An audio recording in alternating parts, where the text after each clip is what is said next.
All right, good evening, everyone, and thank you for being here. After a productive day at the bargaining table, I'm pleased to report that the Chicago Teachers Union House of Delegates voted to end their work stoppage. That means teachers will be back in classes tomorrow, and all students should return on Wednesday. I want to say that CPS put a great proposal on the table that both bargaining teams discussed in detail throughout the day. Now we'll be able to get teachers back into the classroom tomorrow and our kids back on Wednesday. Our team has worked very, very hard every day, over the weekend, long hours at the beginning of the day and into the night, working to get through all the issues that were on the table and get to this moment. We know that this has been very difficult for students and families. Our goal throughout this entire process was to both get our students back to in-person learning as quickly as possible and prevent work disruptions for the rest of the school year. Now, I want to make sure that parents understand we heard you. We're not standing here making this announcement without the parent activism, the parent voices, the parent demands that we heard. And I want you to know that for myself, and I believe that I speak for CEO Martinez, we will never, never not have you at the table with us. It's been extremely helpful to hear from you. The calls, the emails, the text messages, the petition, all the other things that parents have done over this difficult few days to make sure that their voices were heard. I encourage you, keep going. We need you at the table always. Some will ask who won and who lost. No one wins when our students are out of the place where they can learn the best and where they're safest. After being out of school for 4 days in a row, I'm sure many students will be excited to get back into the classroom with their teachers and peers, and their parents and guardians can now breathe a much-deserved sigh of relief. I know that there are hardships that people endured through this process, and we've got to make sure that we are understanding that and doing everything that we can support you to get over these difficult days. This most recent fight, if you want to call it that we have been in is a fight for access to in-person learning. Learning that is far superior to the remote programming our students had to endure for far too long last year. Let me remind you, when we were all remote before, we lost contact with 100,000 children. That's nearly a third of our CPS school population, a third. When we were all remote before, parents and guardians lost their jobs because they were having to monitor their children at home. No parent should be forced to make the choice between earning an income to take care of their family or being home to monitor their kids on remote learning. That's a choice we should never force parents into, absent an emergency that did not manifest itself this time. Think about who our kids are. Over 70% of our kids qualify for free and reduced lunch.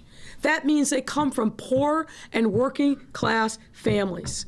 Families with adults who sometimes are working multiple jobs to keep the family afloat. Switching completely back to remote learning again without a public health reason to do so would have created and amplified the social, emotional, and economic turmoil that far too many of our families are facing. We can never forget the impact on the lives of our children and their families. They must always be front and center. Every decision has to be made with them at the forefront. There are many people to thank for getting us to this moment. And I want to thank, first and foremost, CPS CEO Pedro Martinez. He and his team have done yeoman's work and been steadfast partners in making sure that we focus on getting our children back to in-person learning. Thanks is also due to CDPH Commissioner Allison Arwady and her team, who have provided the science and the data to make sure that we were making informed decisions that recognize, of course, the surge in Omicron, but didn't abandon the science in the midst of a pandemic and a lot of misinformation that was being spread. So thank you, Dr. Arwady. I'd also like to thank those in our school community, not only for their patience, but for making their voices heard throughout this process. I can't thank the parents enough. Thank you. Thank you for being steadfast. Thank you for being resolute. Thank you for being relentless. And last but absolutely not least, I want to thank the families throughout the CPS ecosystem who have really stood up. I want to thank all the people in the community who help support these families. And I want to thank the teachers. I said this before and I believe it to be true. Teachers are so important to who our young people become. They have such an influence over their development. I know that to be true from my own experience. Teachers in our system love their students. That's why they became teachers in the first place. That's why they stay teachers. That's not what this was about. We love our teachers. We continue to support our teachers and do everything we can because they go above and beyond to support the students and their families, and we can never lose sight of that reality. They're very, very important to the health and well-being of our children. I want to just close by saying this. As long as I am mayor, I will never, ever not be on the side of families and their children. And let me say that in the affirmative. I will always be on the side of our children and their families. I was you when I was a kid growing up in my public school. I needed my school. My school made a difference in my life. I'm not standing here today without the support that I receive from so many teachers along the way, so many people who reached out their hand to me. We didn't have much, but I knew, because my parents knew, that education was a great equalizer, and I'm living proof of that. And I want to make sure that we're providing the same kind of opportunities for learning and nurturing and growth for every single student in our system, regardless of their circumstances, regardless of zip code. We owe them that. And I want you to know that I am committed to making sure that we run through walls to make sure that you have access to great quality education in a safe and nurturing environment.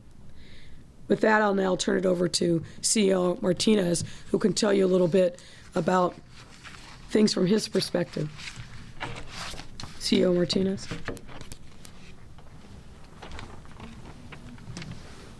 Thank you, Mayor Lightfoot, for your leadership and your courage.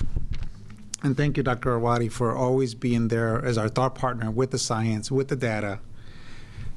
First of all, I want to just thank all of our staff, our principals, teachers. We had 16% of our teachers that came into work today. We had 159 schools that put up in-person enrichment programs, including 3 schools that had in-person services for full instruction. And this wasn't easy for them. There was a lot of challenges. And I also am just looking forward to welcoming all of our staff to come in tomorrow. I wanna just work forward, and I want to make sure that everybody knows that we are committed to the safety of our students. We're committed to the safety of our staff. We're going to work together. There's some really good things in this agreement. There's some really good things that are going to continue to strengthen and build on the procedures and on the safety protocols that we put in place. Expanded testing, having a stronger effort around supporting our schools, whether it's contact tracing, the additional investments in PP&E, the fact that even people from the silence came finally to support us with additional resources for testing. So going forward, again, I want to thank all of our staff who have stuck with us. As the mayor said, we cannot do this without our families. If there is a lesson, and I heard this loud and clear, families have to be at the table. Families have to have a voice, especially as we move forward. I commit to you right now that that is what's going to happen. Every key decision we make, parents will be at the table. My principals will be at the table, as well as our other staff. So again, I'm excited. Families, again, tomorrow, classes are still canceled. Staff will be working from our buildings. Wednesday, all children will be embraced and welcome to come in person. Tomorrow, there's still enrichment programs at individual schools. Again, parents, please, as always, make sure that you're constantly listening for your school's call. But again, overall, classes are canceled tomorrow, and we are excited to welcome our children on Wednesday. Thank you.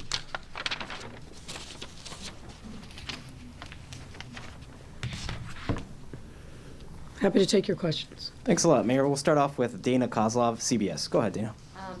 Thank you. Mayor, or CEO Martinez, what was the final issue and its details that prompted the CTU to take the proposal back to its delegates? Well, I really do think you ought to ask them. I don't want to purport to speak for the CTU. I don't think that would be appropriate. But what I can tell you is, in broad strokes, this.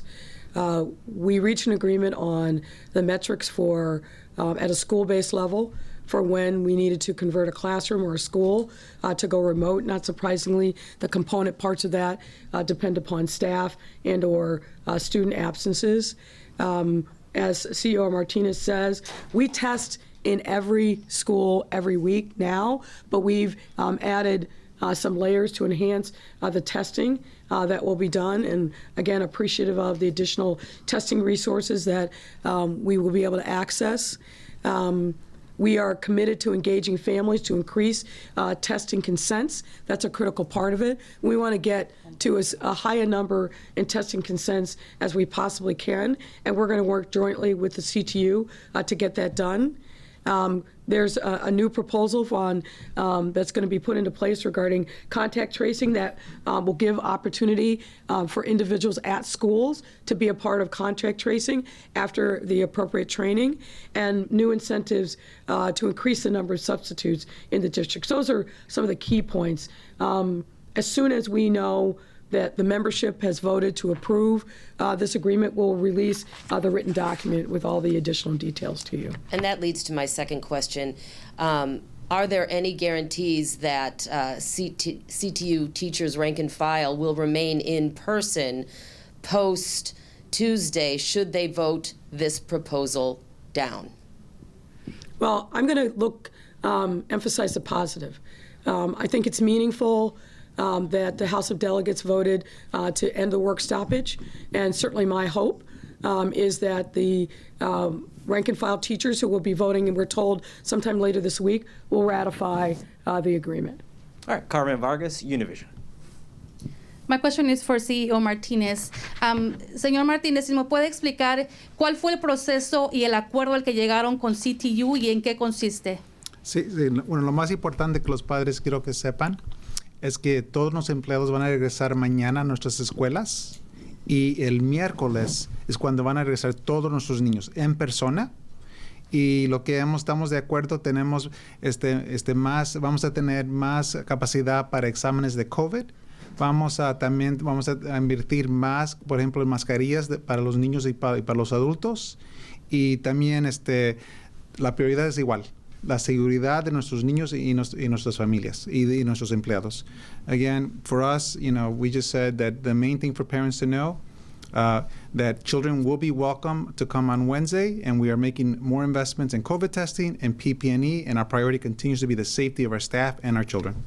We'll go to the back with Rob Elgas, ABC7. Go ahead, Rob. Mayor, this question is for you. Chicagoans were frustrated as this went on. Parents were, obviously, teachers were concerned. And you talked a little bit about your message to parents, but can you speak a little broader on your message to this city? I know you will face re-election. I don't want to talk about that necessarily, but this was a mess. People were banging their heads on the wall saying, again, these two sides can't figure it out. You did, but it took some time and it took some resources, and people are frustrated. I was just hoping you could address the frustration everyone's feeling about this as you come to a solution. No one's more frustrated than I am. No one's more frustrated than I am. We should have stayed at the table and worked this out. That's why I said early on, enough is enough, and drew the line. This was not necessary to happen.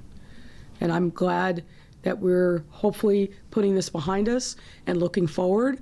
But, there does come a point where enough is enough. 3 work stoppages in 3 years, of course people are frustrated. Why wouldn't they be? But I'm hopeful that this is the end, at least for this school year. So the agreement that we have proposed takes us through the end of summer school, and I'm hopeful that we will have a stable, uneventful rest of the school year. But I absolutely understand the frustration. I'm frustrated. We need to be working together to solve real problems in the school system. We could have worked together to solve this without a work stoppage. I don't control that, because if I had, there wouldn't have been a work stoppage. But it is what it is. We didn't throw up our hands. We worked our tails off. My team, CEO Martinez's team, outside counsel, inside counsel, we worked really, really hard all day long into the evening hours to get to this point. I wish it had been resolved sooner. I wish it had never happened, for sure. But I absolutely understand the frustration. But my job, once something like this happens, is to get to a resolution as quickly as we can and do it in a way that has fidelity to what we were hearing from our parents and our students, and fidelity to the public health science, but also fidelity to our own experience with remote learning and what we know and the harm that it caused way too many kids. We were just starting to really see some recovery from those 100,000 kids that were disengaged. This set us back, but no obstacle is insurmountable. I'm convinced of that.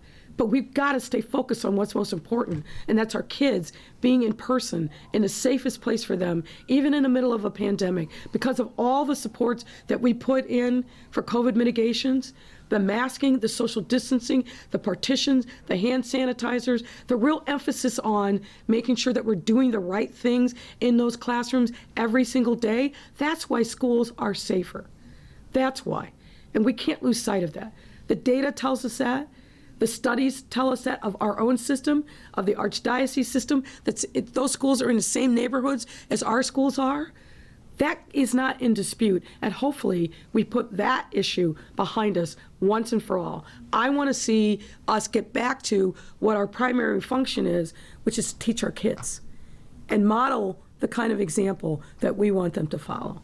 The 16% that Pedro talked about, the teachers who went to school, does that number surprise you? Did you think it would be more or fewer? I just thought I'd ask your reaction to that. Look, what I'll say about this is, you can do the research on the history of who follows the union and who doesn't, and what the percentages are.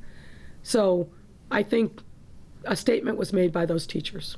I'll leave it at that. And I thank them for making that statement. I thank them for stepping up and doing the right thing for the families that need them most. These are really tough times. We've been through a hell of a lot in almost 2 years of COVID, economic meltdown, civil unrest, increased violence.